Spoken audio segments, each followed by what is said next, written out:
नमस्कार, आप देख रहे हैं सत्य घोष न्यूज और मैं हूं आपके साथ ज्योतिका। आइए रुक करते हैं खबर की ओर।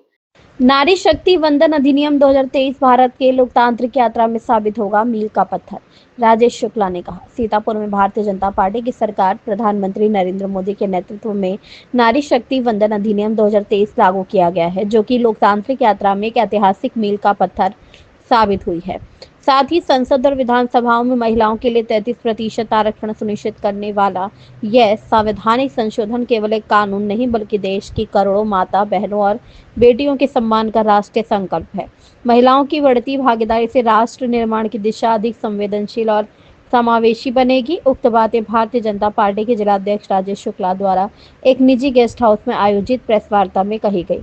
उन्होंने आगे कहा कि नारी शक्ति सिर्फ एक नारा नहीं, बल्कि नए भारत की सबसे बड़ी ताकत है। नारी शक्ति वंदन अधिनियम 2023 देश के लोकतांत्रिक इतिहास का ऐतिहासिक निर्णय है। यह कानून महिलाओं को भागीदारी से निर्णयकर्ता बनाने की दिशा में बड़ा कदम है। इससे पूर्व भाजपा जिला कार्यालय पर भारत के प्रधानमंत्री नरेंद्र मोदी द्वारा लाइव के माध्यम से महिला शक्ति एवं भाजपा कार्यकर्ताओं के नारी शक्ति अधिनियम 2023 के विषय में विस्तार से बताया गया। एक सवाल के जवाब में जिलाध्यक्ष राजेश शुक्ला ने बताया कि इस अधिनियम का उद्देश्य महिलाओं को विधानसभाओं एवं लोकसभा में 33% आरक्षण देकर उनको कानूनी रूप से मजबूत बनाना है। ये भारतीय जनता पार्टी का विजन है। कार्यक्रम में मुख्य रूप से जिला पंचायत अध्यक्ष श्रद्धा सागर, कार्यक्रम संयोजक एवं जिला महामंत्री पटेल रेखा वर्मा, महिला मोर्चा के अध्यक्ष कंचन प्रभा पांडे, इंदु सिंह, नेहा अवस्थी, कल्पना वर्मा, मधु श्रीवास्तव, सीमा कुमारी, मुस्कान सिंधु गुप्ता सहित विश्राम सागर राठौर, विपुल प्रताप सिंह, कामेश शुक्ला, जयप्रकाश सहित भारतीय जनता पार्टी के पदाधिकारी उपस्थित रहे। सत्य घोष न्यूज चैनल सीतापुर से लक्ष्मीकांत वाजपेयी की खास रिपोर्ट। 33% का आरक्षण दिया है और मातृशक्तियों को आगे बढ़ने के लिए निश्चित रूप से मातृशक्तियां जब आगे बढ़ेंगी तो हमारे देश का विकास होगा और वैश्विक स्तर पर भारत की ख्याति जाएगी। इसके लिए आदरणीय प्रधानमंत्री जी ने ये नीति निर्माण अधिक संवेदनशील और जनकेंद्रित होगा। महिलाओं को लाभार्थी से नीति निर्माता बनाया जाएगा।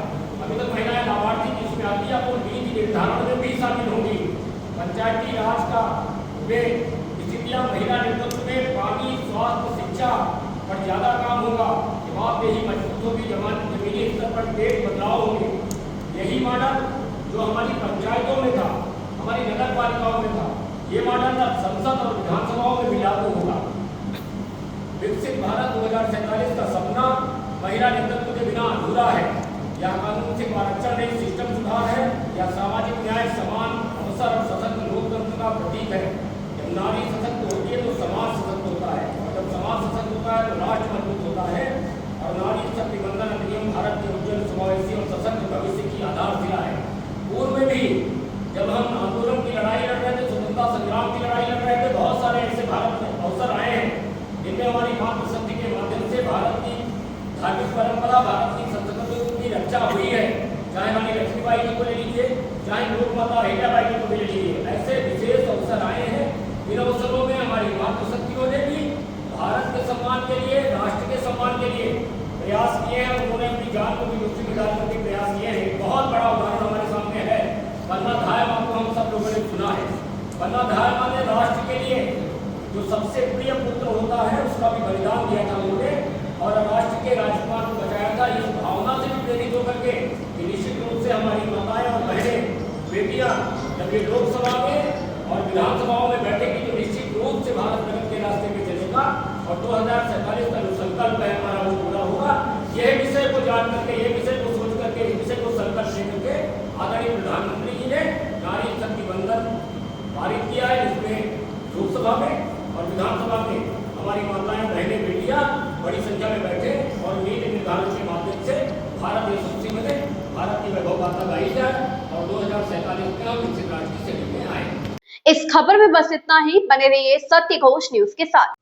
लेटेस्ट अपडेट पाने के लिए हमारे चैनल सत्य घोष न्यूज को सब्सक्राइब करें, शेयर करें और बेल आइकन दबाना बिल्कुल ना भूलें।